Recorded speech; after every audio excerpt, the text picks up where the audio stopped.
So look, I just thought you were a bloke, standing for elections, dressed up in a funny costume. But I've read your autobiography. It's called What on Earth, and you are a space alien from outer space. Could you want to tell us a little bit about your origins? And you're quite old as well. If I was a space alien not from outer space, it would be a poor start. It would. So yes, that's true. I'm from Sigma 9, Yes. in the Sigma Quadrant, Yes. leader of the Recyclons, and yes, it's easy to find us. You know Orion, the constellation. You got I do. Orion's belt. Well, just underneath there, you got Orion's flies. Just aim for that. Couple of hours at hyperspeed, and you find us. It's a lovely spot, and I come here on my holidays. So what made... I mean, look, you over the last few years, you've stood in many Earth elections and UK elections. Why would you come to the UK to stand in an election? Easy pickings, that's why. Yes, fair enough. Well, what attracted you to try and stand for Parliament and as a mayor in the UK? What was the impetus behind that? Well, originally it was your year 2017, and I was on my holidays. I just quelled an insurrection in the Sigma Quadrant, and obviously, and I was just passing the Kuiper Belt, and I intercepted these strange transmissions coming from this peculiar little solar system, saying you were in dire need of some effective opposition, and I was at a loose end, and then I intercepted another transmission of this sort of strange sort of theme tune. And I thought I needed to get into this, and it turned out to be a program known as Lovejoy. And I thought, fuck me, this is brilliant. So together, those two twin sort of propulsions sent me to Earth, and and then I thought I'd get involved in democracy. Because did you know, Richard, there's only one planet in the entire cosmos using democracy. Right. But you've gone and thrown away the fucking instruction booklet. So you could do with someone to show you how... For me, when I happen upon a planet using democracy, to try and put it into terms a human would understand, it's like when you see a branch of wimpy. You know? You think, fuck me, is that still going? And it must have seen better days, but a bit of you still fancies a bite. And that's how I come about to democracy. Well, I mean, you couldn't have come at a better time for someone like you, I think, to be here. We do seem to be in somewhat political chaos since you got here, and just slightly before you got here as well, I think. Yeah, don't blame me. It's a correlation, not causation. Absolutely. So that's true. I was supposed to be.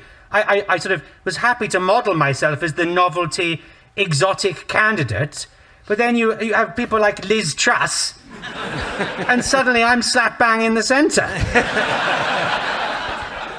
And it wasn't planned. It's just that you guys are so shit. Yeah. Excuse me if I talk over you. It's quite difficult to get the social cues from when you finish.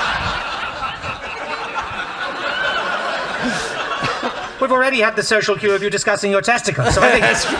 It's fair game, surely. It is fair game. I mean, I'm looking you in your eye slots. So I hope that's where you. I hope you can.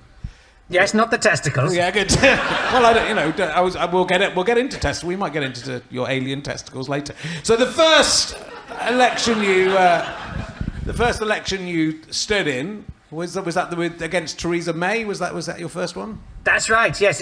Confusingly, because I ran under another name in that instance. I was, that time I was sort of branding myself by another title. Because what happened was, I thought, if I just come down to planet Earth and stand in an election as Count Binface, you guys will get freaked out.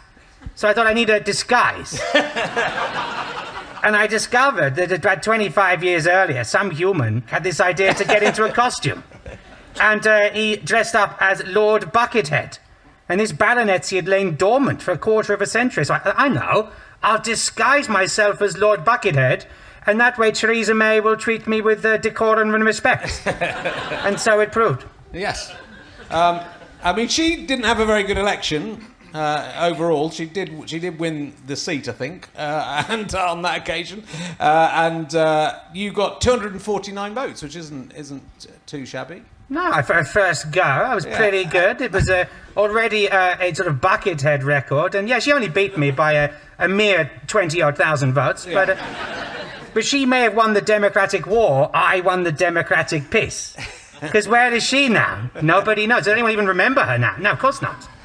She's gone in the blink of an eye, and I'm still here. Yeah, there's been quite a few prime ministers. It is difficult to quite remember them all. Like Doctor Who's, isn't it? They just keep on changing. One I don't remember him being prime minister. Oh, I see. He'd be quite good. Yeah. And so you must have thought after that one, oh well, I'll go back home. There won't be another election for a good long while. But you managed to get in quite a few in the last 7 or 8 years. Well, yes, it's your problem because your entire system collapsed. And each time I think, oh, well, I can go home back to Sigma 9 and get on with the day job. And then, hey, presto, you detonate your democracy again. And so I come back. So the next one was 2019. Yeah. When I took on the blonde bombshell himself, Boris Johnson, in Uxbridge and South Ruislip. And do you know how I did? I do. You got 69 votes. The magic number. That's right. I mean, I think if someone gets 69 votes, there should be a little clause. You should immediately win the seat. Yeah, you just immediately win for getting 69. Well, yes, I can say I scored a surprising 69 with Boris in an Uxbridge sports hall on Friday the 13th, under a full moon. And I'd love to say I'm the first life form to experience that, but with Boris, you just don't know. There's no way of knowing. There's no way of knowing. And well, there's been several elections. Was the Mayor of London next, or was that? I'm so confused about when the next. I can't remember which elections away. He must have done the Mayor of London next, was it? Yes, it was the first time I ran to be Mayor of the Earth capital, where we are sitting now, 2021, when it was kind of lockdown. Yes. And so I ran the entire campaign from my starship. I was an early adopter on the mask front, I hope you understand. And I was obeying social distancing because we were all told in the cosmos to stay at least one planet away from Earth. So I was, but it worked. And I came 9th out of 20 candidates. That's good. Not bad. 24,000 first choice, 92,000 votes overall. And I beat UKIP and Jeremy Corbyn's even madder brother. So happy days.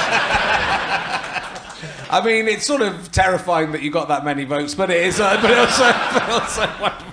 And we should talk about what I love about your manifesto and your policies. There's some very specific ones in there, and then there's some broader ones that I think that make quite a lot of sense. Do you want to tell us some of your favourite promises that if you are elected, the things that will happen? Absolutely, of course I do. As if your listeners The croissant is Dave. Someone's already said, there you go, you see. I can say that. I go around the nation now, I'm on a tour, and I can say, can anyone sum up Binface economic policies in one word? And there it is, croissants. That's right, everyone. I pledge to price cap all croissants at £1.10. You see? It was £1, yeah. But then Liz Truss blew up your economy, and I'm not stupid. You see? But the amazing thing is, since then, during the election, because the BBC has to do, well, they say they do, give equal credit to each party, they actually had to analyse my policies on Radio 4. And they got a professor in from a university who had to admit that my price capping appeared to have worked in at least 3 British supermarkets. So I've saved you more money than the last 2 governments put together. That's true.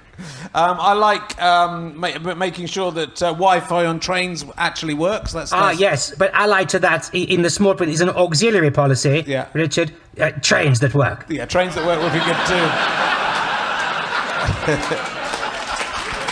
And you can add to that the nationalisation of the model railways. Because Hornby have been creaming off the profits for far too long.